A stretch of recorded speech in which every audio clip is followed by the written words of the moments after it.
হযরত ওমর রাদিয়াল্লাহু তাআলা আনহু কিভাবে নামাজ কায়েম করলেন দাদা সমাজটার মধ্যে মদিনার জমিনে হযরত ওমর ভাইরা দাদারা নামাজ কিভাবে কায়েম করছে জানেননি?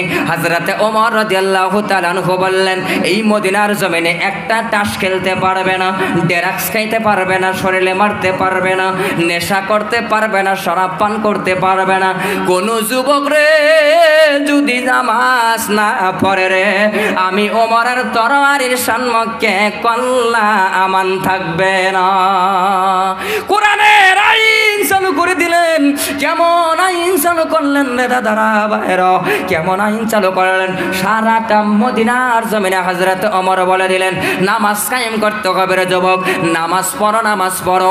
নামাজ ছাড়া কবরের মধ্যে গেলে দুই পাশের মাটির চাপ লাগাইয়া দিবি।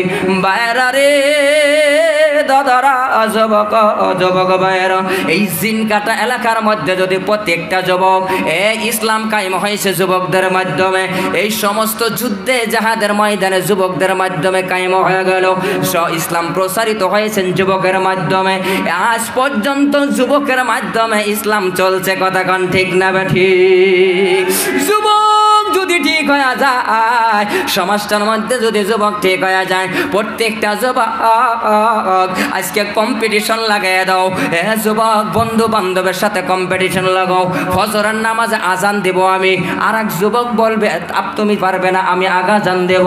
এইভাবে যদি কম্পিটিশন লাগাও দাও গো, দেখবেন আপনাদের জিনকাটা অর্থ অঞ্চলের মধ্যে একটা নামাজ বেনামাজিওয়ালা যুবক থাকবে না। কথা বলেন ঠিক না বেঠি? একটা যুবক যখন 5 ওয়াক্ত নামাজ ধরবে মুসলমান, যুবক 5 ওয়াক্ত নামাজ যখন যুবকটা ধরবে, ওই সমাজটার মধ্যে ওই গ্রামটার মধ্যে একটা বেপরদা নারী থাকবে না, একটা বেপরদা নারী বেরোতে পারবে না। কথা কন না ঠিক কিনা? বর্তমান বেপরদা বেশি না কম? বেশি। এগুলো সব চীনা বাদামের মতো। চীনা বাদাম চেনেন? চীনা বাদাম, উরি বাবা রে বাবা, চীনা বাদামের মতো ছুটে গেছে। আহা, স্বামীরে ঈদের আগের দিন একটা স্যান্ডেলের জন্য 4 ঘাই মারছে। ঘাই বুঝেন তো? 4 ঘুরানি দিছে। স্বামীর মেজাজটা এমন খিটখিটে মেজাজ, এমনি মেজাজ খারাপ। ঈদের আগের দিন স্ত্রী কয় এই স্যান্ডেল এই কালার না, আর এক কালার নিয়ে হোক। হেটা নিয়ে এসে কয় এটা গুরুমুরা নিশা না, উষাটা নিয়ে হোগা। আবার নিয়ে গেছে, আবার কয় যে এটা কি আনছেন, এইটা হইব না, এটা ছোট হয়, বড়টা নিয়ে আহেন। এইভাবে 4 ঘুরানি দেয়। কথা কন ঠিক না বেঠি?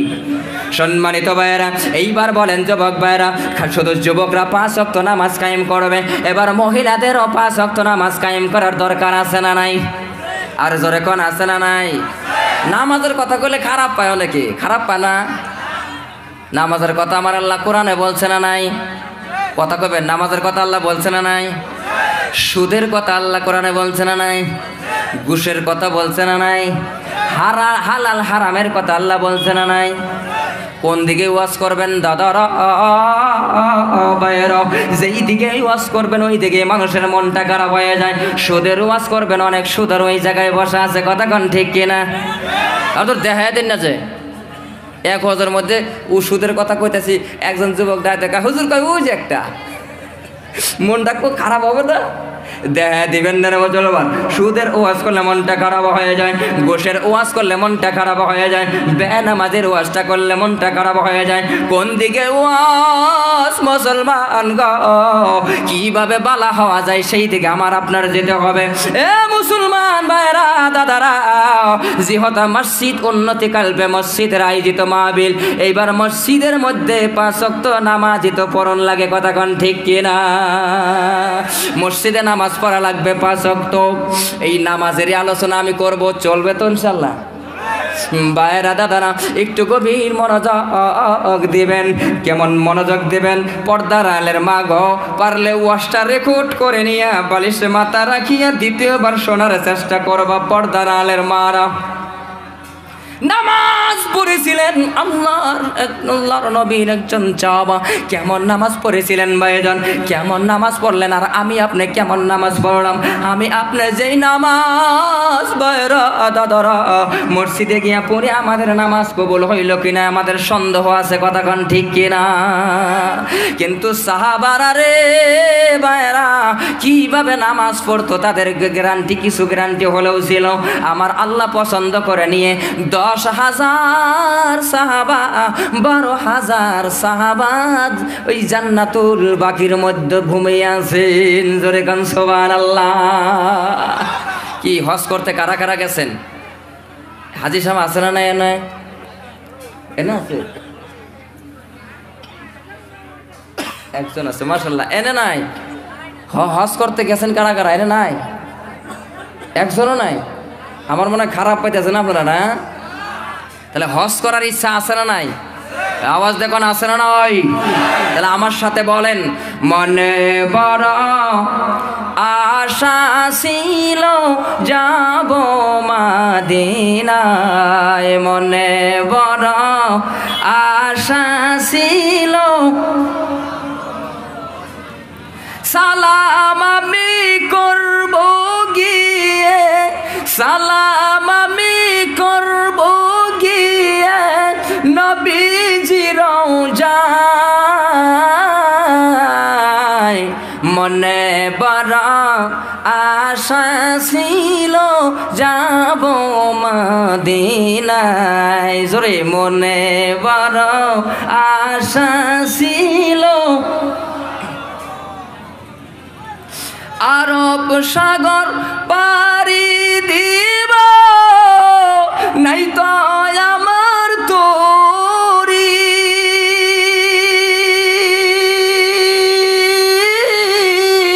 পাখি নয় তো উড়িয়া যাব ডানাতে ভর করি, আশায় আছে সম্বল নাই। আপনাদেরকে আশা নাই? তাহলে জোরে বলেন, আশায় আছে সম্বল নাই, করি কি উপায়, মনে বড় আশা ছিল দিনাই, মনে বড় আশা ছিল যাব মদিনায়।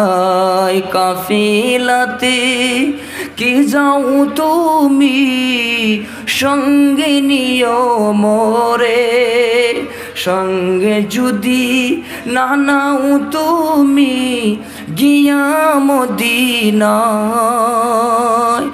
এই গরিবের সালাম দিও, এই গরিবের সালাম দিও নবীজির রওজায়, মনে বড় আশা ছিল যাব মদিনায়, মনে বড় আশা ছিল যাব মদিনায়। কে কে মদিনায় যাব হাত তুলে দেখায়, নারে তাকবীর।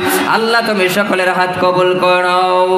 বাইরা দাদারা আমার এবার ভালো করে লক্ষ্য করুন, নামাজ কিভাবে কায়েম হয়ে গেছে, নামাজ কিভাবে কায়েম হয়ে গেল। আল্লাহ নবী বিশ্ব নবী রে দাদারা বাইরা, এমন একজন দামি নবী পাইলাম, এমন একজন দামি নবী, এমন একজন মায়ার নবী পাইলাম, এমন একজন চেহারাওয়ালা নবী পাইলাম। রাসূলুল্লাহ থুতু মোবারক পালাইলে সেই থুতু মোবারক দিয়ে, বিশ্ব নবীর থুতু মোবারক দিয়ে মিশকো আম্বরের চাইতেও বেশি গ্রান বাইরে হয়ে যাইতো। জোরে কোন সুবহানাল্লাহ। মুখের কাঠি বাইরা দাদারা এত সুন্দর ছিল রে, মায়া নবীর চেহারার দিকে যদি একবার কেউ তাকায় থাকতো 40 দিন পর্যন্ত তার ক্ষুধার অনুভব হতো না। জোরে কন্যা সুবহানাল্লাহ।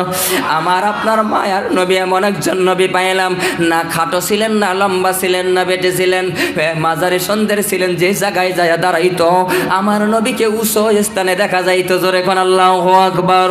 মায়ার নবী বিশ্ব নবী রে মুসলমান মসজিদের মধ্যে বারান্দায় বসে বয়ান করতেছেন। বয়ান কেমন বয়ান করতেছেন? সাহাবাদেরকে বললেন, এ সাহাবারা শুনে নাও, জেনে নাও, এই মুহূর্তে আমি নামাজ নিয়ে আসলাম। এই নামাজ যারা কায়েম করবে, 5 ওয়াক্ত নামাজ যারা পড়বে, এই দুনিয়াতেও তারা শান্তিতে থাকবে। 5 ওয়াক্ত নামাজ এই যুবকেরা পড়বে রে, ওই যুবকের গোবরের আযাব হবে না, ওই যুবক নামাজিওয়ালা যুবক জান্নাতে চলে যাবে। একটু জোরে কন্যা সুবহানাল্লাহ।